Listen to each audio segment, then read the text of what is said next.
Bonjour à tous et à toutes, et encore une fois bienvenue sur cette nouvelle vidéo du blog Alors Changeons, Silver, et en réponse à certaines questions qui me sont posées au travers de mes messages privés ou au travers de mon blog. J'ai une question qui m'a été posée par Anne. Je suis désolé Anne, je ne réponds que maintenant, ça fait déjà 15 jours que vous m'avez posé la question.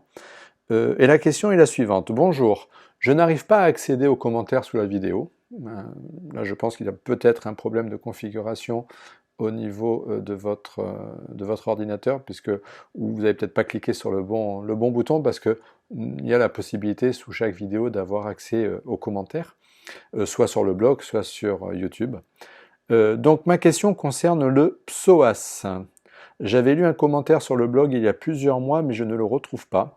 Je voudrais en savoir plus sur le comment en prendre soin pour que nous allions mieux demain. Sinon, prévoyez-vous de reprogrammer des formations bien-être sur 2 jours. Ça, je vous le dirai en temps et en heure sur les formations, parce que bien sûr, je compte programmer des séminaires alors changeons. Mais je vous le dirai au moment venu. Pour l'instant, je vais répondre à la question donc, de Anne. Donc déjà, merci Anne pour cette question. Je vais donc tâcher d'y répondre. Alors le psoas. D'abord, le psoas, pour celles et ceux qui ne connaissent pas, c'est un muscle profond qui fait partie de ce qu'on appelle de la chaîne centrale, de la chaîne musculaire centrale. On a 2 muscles comme ça. On a le diaphragme qui est là, qui est le muscle de la respiration, et puis on a un deuxième muscle qui s'appelle le psoas. Donc le psoas, c'est un muscle qui a une grosse particularité, c'est qu'il est responsable de plus de 90% de nos lumbagos. Énormément de lumbagos sont dus à une inflammation de ce muscle, le psoas. C'est un des muscles les plus importants de notre corps, et pourtant, c'est un muscle que personne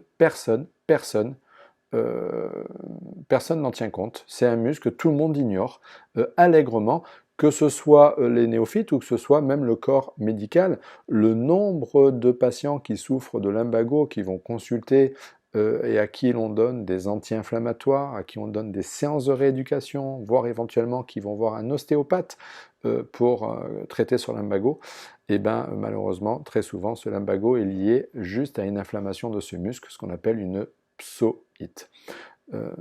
Je parle toujours, quand je fais mes séminaires, de la médecine du comment et de la médecine du pourquoi. Médecine du comment, j'ai mal au dos, docteur, comment je fais pour plus avoir mal au dos? Eh bien, tout simplement, vous allez prendre des anti-inflammatoires et vous allez prendre des myorelaxants, voire éventuellement faire un petit peu de kinésithérapie. Médecine du pourquoi, j'ai mal au dos, docteur, pourquoi est-ce que j'ai mal au dos?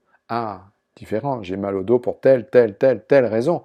Et le gros avantage de cette médecine du pourquoi, c'est que lorsque l'on sait pourquoi on a mal, très souvent, on n'a pas besoin du comment, il suffit juste de remédier au pourquoi.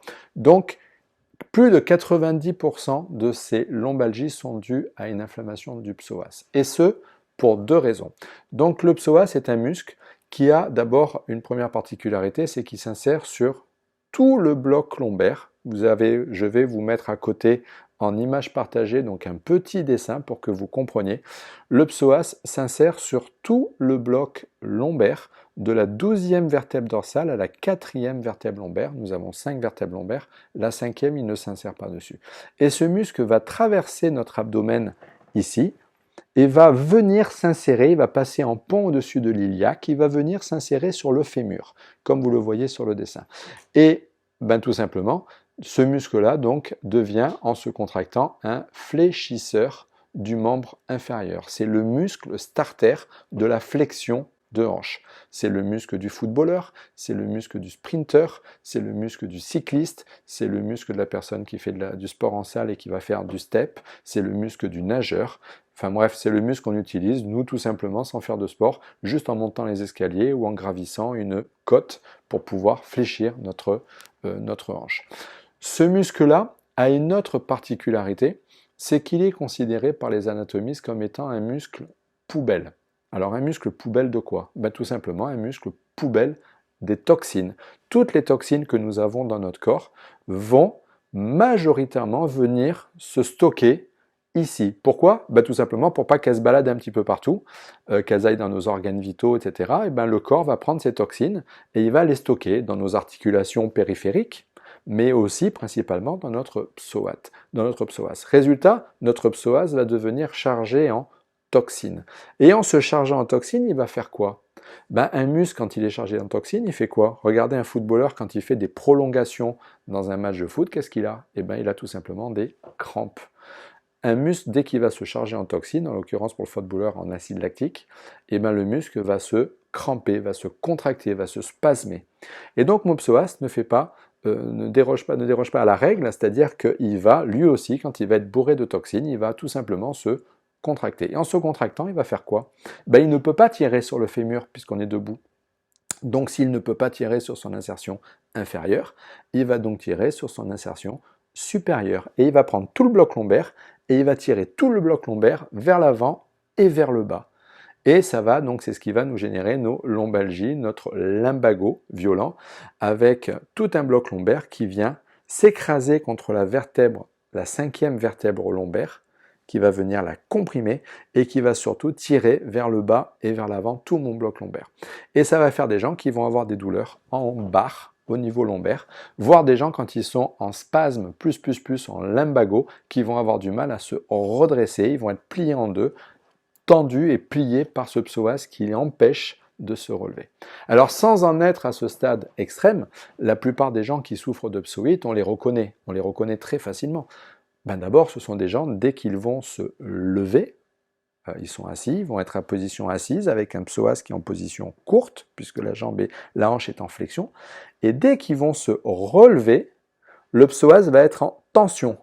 Et ces gens, on va les reconnaître tout de suite, parce que dès qu'ils se relèvent, ils vont avoir tendance à mettre les mains sur les hanches et à s'étirer pour venir juste mettre en tension ce psoas. Dès qu'ils sont debout, ils s'étirent, tout simplement, pour retendre ce psoas, pour éviter qu'il reste spasmé. On les reconnaît aussi quand ils dorment.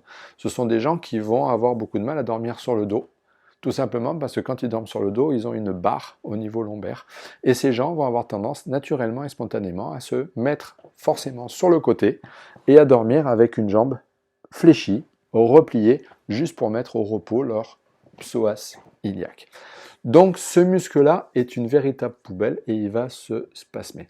À partir du moment où on comprend comment fonctionne le psoas, pourquoi il se met en spasme et pourquoi il va générer une lombalgie, et bien très souvent on n'a pas besoin du comment. Comment faire pour plus avoir mal au dos? Non, on n'en a plus besoin puisqu'on connaît, on sait le pourquoi. Et il suffit tout simplement de remédier au pourquoi. Pourquoi, docteur, j'ai mal au lombaire? Ben, tout simplement parce que vous avez une psoïte avec un spasme du psoas qui vient tirer. Ah, et à partir du moment où on comprend ça, on sait ce qu'on peut faire. Pour plus avoir de psoïte, qu'est-ce qu'il faut faire? Ben, le psoïte est lié à une inflammation qui est liée à une surcharge toxinique. Qu'est-ce qu'il faut faire? Ben, il faut drainer ces toxines. Et pour drainer ces toxines, qu'est-ce qu'on doit faire? Ben, il faut boire. Et puis éventuellement prendre des draineurs qui vont aider mon corps à éliminer ces toxines. Bien sûr en prenant des draineurs naturels, hein, queue de cerise, soit un draineur hépatique, artichaut, radis noir, ce que vous voulez. Je ne suis pas là pour vous donner des cures, etc. Les pharmaciens qui sont spécialisés en phyto sont beaucoup plus compétents que moi pour pouvoir vous conseiller. Donc je vous invite à aller voir vos pharmaciens spécialisés en phytothérapie. Mais voilà, drainez, aidez votre corps, donc buvez et prenez des draineurs. Mais surtout pour pas avoir de toxines dans votre corps. Ce qui est le plus important, c'est pas tant de drainer, c'est surtout de diminuer les apports. Donc limiter les apports en toxines. Allez voir l'article sur mon blog je crois que c'est le 2e pilier alimentaire, nos apports toxiniques. Allez voir un petit peu tout ce qui nous amène des toxines dans nos aliments, c'est-à-dire diminuer les pesticides, diminuer les additifs, diminuer la surconsommation de protéines animales, la surconsommation de viande rouge, diminuer les produits laitiers, voire éventuellement les stopper, les arrêter, etc. etc. C'est tous ces aliments-là qui vont générer des toxines. Et puis il n'y a pas que les aliments qui génèrent des toxines, hein. Pour limiter les toxines, il faut aussi diminuer ses prises médicamenteuses. Attention, encore une fois, je dis diminuer, ça veut dire quand on a des traitements à prendre, il faut les prendre. Juste quand on doit prendre des traitements, il faut derrière aider le corps à drainer. Voilà. Mais pour ceux et celles qui n'ont pas de traitement important à prendre, diminuer les prises médicamenteuses.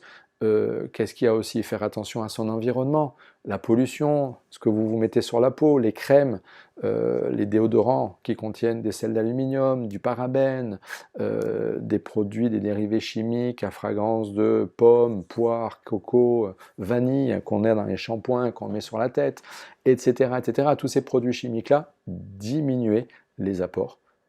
Et puis, qu'est-ce qu'il y a aussi qui amène des toxines? Il y a le stress aussi. Enfin bref, vous voyez qu'il n'y a pas que les aliments qui amènent des toxines. Par contre, c'est vrai que notre première source d'apport, ça reste malgré tout notre alimentation, juste du fait d'une alimentation industrialisée. Donc, si on veut diminuer les toxines, eh bien, on fait attention à notre alimentation. Et puis surtout, on draine. Et puis juste pour finir, le psoas est un muscle. Et est un muscle qui se contracte et qui va tirer sur les lombaires. Donc juste pour pouvoir faire du bien à ce muscle, qu'est-ce qu'il faut faire? Eh bien, il faut l'étirer. L'étirer, c'est quoi? Ben, c'est les étirements du psoas qu'on voit notamment sur les terrains d'athlétisme. Vous avez la photo juste à côté qui est en partage d'écran. Vous pouvez donc voir cet étirement. Cet étirement, tout le monde le connaît. Mais le problème, c'est que personne ne le fait. 90% des gens actuellement dans notre système, dans notre région du monde industrialisée et occidentalisée, souffrent de psoïtes, ont des spasmes et des inflammations au niveau des psoas. On trouve logique qu'un sportif, même amateur, fasse des étirements de façon régulière. Pourquoi? Tout simplement parce qu'il fait du sport, donc c'est normal qu'on s'étire. Même si on n'a fait qu'une demi-heure de sport, il est logique qu'on s'étire derrière. Et dans la tête des gens, c'est tout à fait normal. Par contre, quelqu'un qui travaille toute la journée debout, à monter, à descendre, à pousser, à tirer, à déplacer, à remonter, à repousser, à retirer, à redescendre, qui fait ça toute la journée, qui piétine toute la journée, qui est debout toute la journée à marcher, qui va faire une journée de 8 heures de travail et puis qui à la fin de la journée va rentrer chez lui, va s'occuper des enfants, va faire les devoirs, va faire à manger, va faire le jardin, va bricoler, tatati, tatata, et va finir sa journée à 9 heures du soir à se laisser tomber dans son canapé en disant « Waouh, j'en peux plus », et bien cette personne-là, on ne va pas trouver normal qu'elle étire son psoas. Et pourtant, celle qui a le plus sollicité son psoas, c'est pas la première, c'est la deuxième. Donc, petit conseil, l'étirement que vous voyez là, eh bien faites-le. Faites-le ne serait-ce que, si vous pouvez le faire 2 fois par jour, c'est bien. Le matin avant de partir travailler, le soir quand vous rentrez. Mais pas pendant 3 plombes, juste pendant 2 fois 20 à 30 secondes. 20-30 secondes la jambe droite, 20 à 30 secondes la jambe gauche, ça fait 40 secondes, entre 40 et 60 secondes. C'est moins de temps qu'il n'en faut que pour se laver les dents. Éventuellement, si vous voulez gagner du temps, vous pouvez étirer votre psoas et vous laver les dents en même temps. Comme ça, vous gagnez 40 secondes. Mais ceci dit, c'est vraiment, vraiment pas beaucoup de temps. Et si on pouvait le faire avant d'aller travailler et après être allé travailler, comme un sportif va s'étirer avant son effort et après son effort, ça serait, il y aurait beaucoup, beaucoup, beaucoup moins de gens qui iraient consulter les ostéopathes pour des lombalgies ou pour des lumbagos. Donc, drainer, diminuer les apports et étirer votre psoas. Voilà. J'espère que vous avez compris comment fonctionne ce psoas. Si vous avez des questions, n'hésitez pas, mettez-les moi en dessous. J'espère que ça vous a plu, que vous partagerez cette petite vidéo et que vous mettrez le petit pouce vers le haut, que vous likerez pour me faire savoir que vous avez apprécié. Et puis, moi, je vous dis à très bientôt pour une prochaine question-réponse. Et n'oubliez pas, faites partie de ceux qui décident de changer. Et ensemble, changeons. Je vous dis à bientôt. Merci, merci. Et bonne fin de journée. Ciao, ciao.